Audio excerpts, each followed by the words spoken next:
بسم اللہ الرحمن الرحیم۔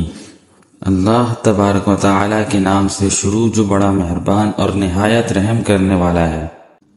ایک ایسا دیوقامت شخص جسے دیکھ کر 80,000 کا لشکر سہم گیا، تاریخ کا وہ قد آور سپاہی جس کا سامنا کرنے کی جرت بڑے بڑے سورماؤں میں نہ تھی، لیکن ایک غریب چرواہے نے اسے ایک وار میں کیسے پچاڑ دیا۔ وہ چرواہا کون تھا اور اس دیو کا خاتمہ کیسے ہوا؟ قدیم صحیفوں، روایتوں اور تاریخ میں ایسے انسان کا ذکر ملتا ہے جو پہاڑوں جیسی بلند قد و قامت رکھتے تھے، جنہیں ہم آج جائنٹس کہتے ہیں۔ یہ دیو دراصل کوئی الگ مخلوق نہیں بلکہ انسانوں کی طرح خد و خال اور بناوٹ کے مالک تھے۔ انہی جائنٹس میں ایک نام جالوت کا بھی ملتا ہے، جس کا ذکر قرآن مجید میں تفصیل سے موجود ہے، جبکہ بائبل میں اسے گولیت کے نام سے پکارا گیا ہے۔ جالوت کے متعلق جاننے سے قبل ہمیں یہ جاننا ہوگا کہ بنی اسرائیل کے حالات حضرت موسیٰ علیہ السلام کے بعد کیسے تھے۔ سورہ مائدہ میں مذکور ہے کہ فرعون سے نجات پانے کے بعد حضرت موسیٰ علیہ السلام نے بنی اسرائیل کو قوم عمالقہ سے جہاد کرنے کی دعوت دی، جو بنی اسرائیل کے وطن پر قابض ہو گئے تھے، مگر بنی اسرائیل نے جہاد کرنے سے انکار کر دیا، جس کی سزا میں انہیں صحرائے سینا میں قید کر دیا گیا، اور اسی حالت میں حضرت موسیٰ علیہ السلام کی وفات ہو گئی۔ بعد میں حضرت عیسیٰ علیہ السلام کی قیادت میں فلسطین کا ایک بڑا علاقہ فتح ہوا۔ حضرت یوشع علیہ السلام آخر عمر تک ان کی نگرانی کرتے رہے اور ان کے معاملات کو حل کرنے کے لیے قاضی مقرر کیے۔ تقریباً 300 سال تک نظام اسی طرح چلتا رہا کہ بنی اسرائیل کا کوئی بادشاہ یا حکمران نہیں تھا، بلکہ قبیلے کے سردار قاضی ہوا کرتے تھے، جن کو حضرت یوشع علیہ السلام نے مقرر کیا تھا۔ اسی لیے اس دور کو قاضیوں کا زمانہ کہا جاتا تھا۔ بائبل کی کتاب میں اسی زمانے کی تاریخ بیان کی گئی ہے۔ چونکہ پوری قوم کا کوئی متفقہ حکمران نہیں تھا، اسی لیے آس پاس کی قومیں ان پر حملہ آور ہوتی تھیں۔ آخر میں فلسطین کی ایک بت پرست قوم جسے کنانی یا عمالقہ کہتے تھے، انہوں نے بنی اسرائیل کے علاقوں پر لوٹ مار اور حملے کرنا شروع کر دیے۔ یہ بربر قوم فلسطین اور مصر کے ساحلی علاقوں میں آباد تھی۔ ان کا ایک سردار تھا جس کا نام جالوت تھا۔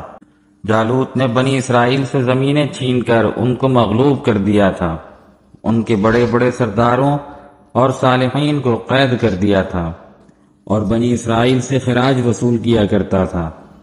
قوم عمالقہ نے تابوت سکینہ بھی بنی اسرائیل سے چھین لیا، جو یہودیوں کے لیے ایک بابرکت صندوق تھا، جس میں حضرت موسیٰ علیہ السلام اور حضرت ہارون علیہ السلام کی کچھ یادگاریں تھیں، جسے بنی اسرائیل تبرک کے طور پر جنگ میں اپنے آگے رکھا کرتے تھے۔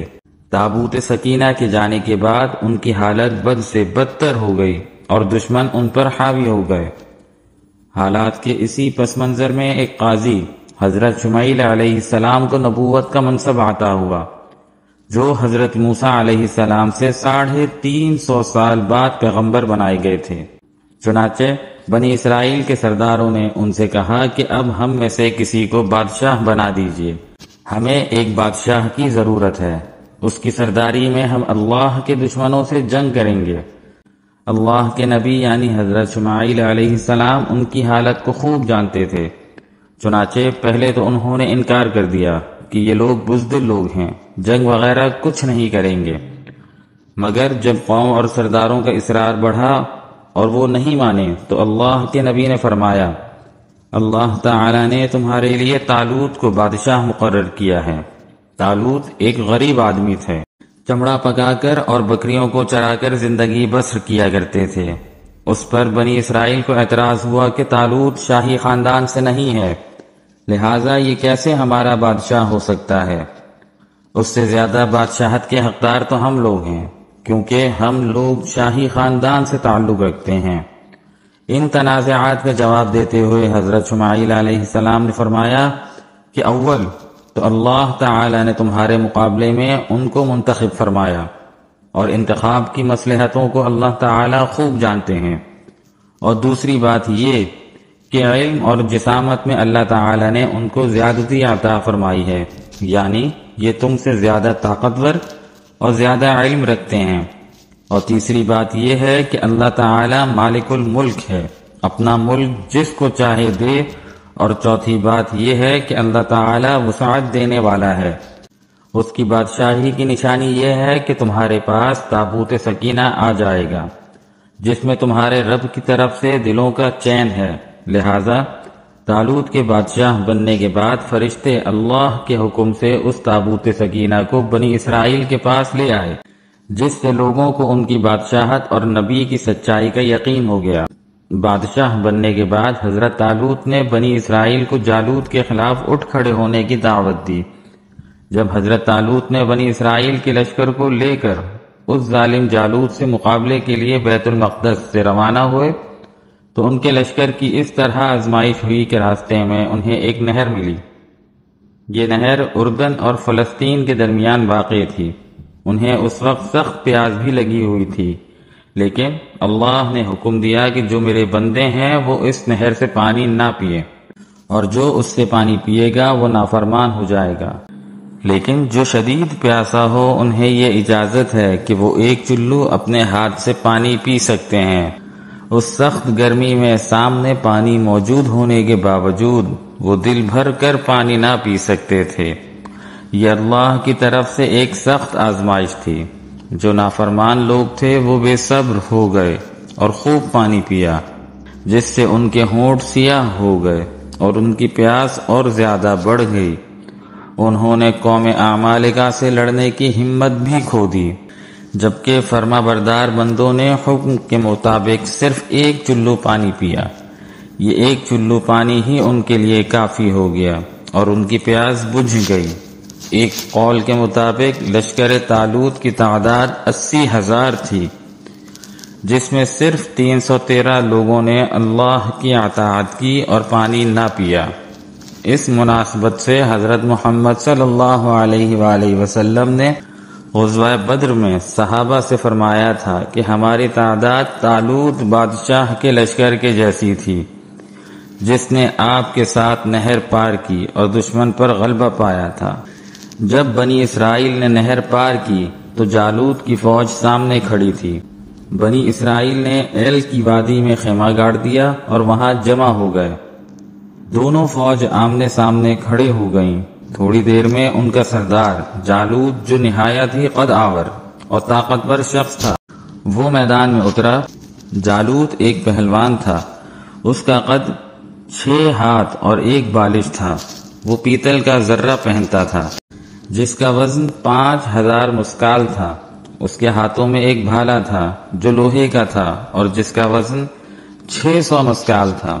وہ اپنے سر پر لوہے کی جو ٹوپی پہنتا تھا اس کا وزن 30 رتل تھا۔ جالوت نے رجس پڑھا اور بنی اسرائیل کو للکارا۔ جالوت اور اس کے لشکر کو دیکھ کر بنی اسرائیل سہم گئے۔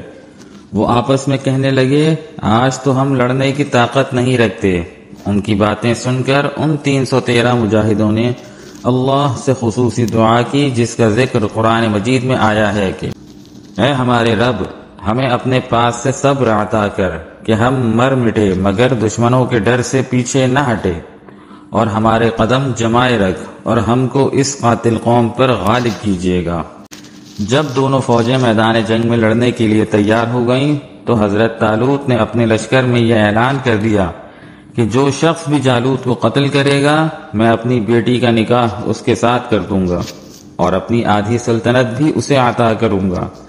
یہ فرمان سن کر حضرت داؤد علیہ السلام آگے بڑھے، جو ابھی بہت ہی کم عمر اور کمزور تھے۔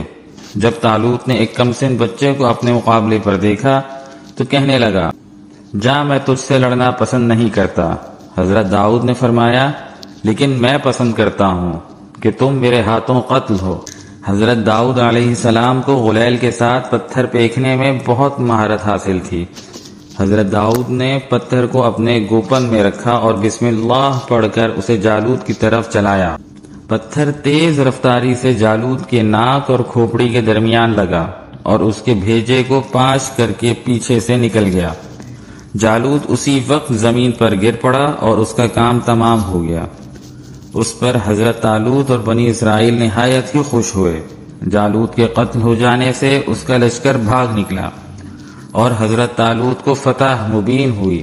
اپنے اعلان کے مطابق حضرت طالوت نے حضرت داؤد کے ساتھ اپنی بیٹی کا نکاح کر دیا اور اپنی آدھی سلطنت کا انہیں بادشاہ بنا دیا۔ پھر پورے 40 سال بعد جب حضرت طالوت کا انتقال ہوا تو حضرت داؤد علیہ السلام پوری سلطنت کے بادشاہ بن گئے۔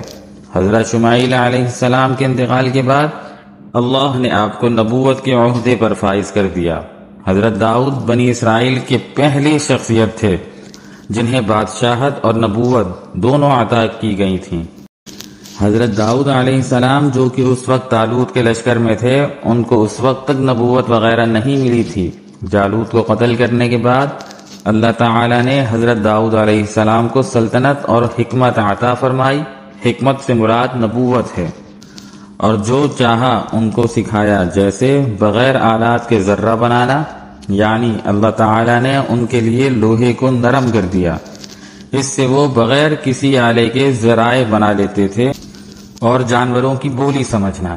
اللہ تعالی نے ان کو ایسی بادشاہت عطا کی کہ انسانوں کے ساتھ ساتھ پہاڑوں پر پرندوں کو بھی ان کا فرما بردار کر دیا، اور ان کو دانائی اور مقدموں کے فیصلے کرنے کی لیاقت بخشی۔